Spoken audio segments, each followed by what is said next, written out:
Praise the lord. పరిశుద్ధ గ్రంథంలో యథార్థవంతుడును న్యాయవంతుడైన దేవుని యందు భయభక్తులు కలిగి చెడుతనమును విసర్జించిన మనుషుడు ఒకడున్నాడు. అతని పేరే యోబు. ఒకరోజు దేవుడు విశ్వాస పరీక్ష మేరకు యోబుకు కలిగిన సమస్తాన్ని సాతానుడికి అప్పగించాడు. యోబుకు కలిగిన సమస్తాన్ని సాతానుడు నాశనం చేస్తూ వస్తున్న క్రమంలో అతని కుమారులు, కుమార్తెలు, పనివారులు, ఎద్దులు, గాడిదలు, ఒంటెలు, చివరికి తన ఆరోగ్యమును సైతము కోల్పోతూ వచ్చాడు.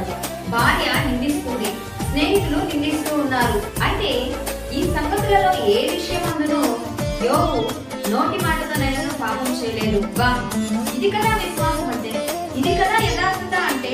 గమనించండి, మన జీవితంలో ఒక చిన్న కష్టం రాగానే దేవుణ్ణి నిందిస్తాం, దేవుణ్ణి దూషిస్తాం, దేవుడే లేడంటాం.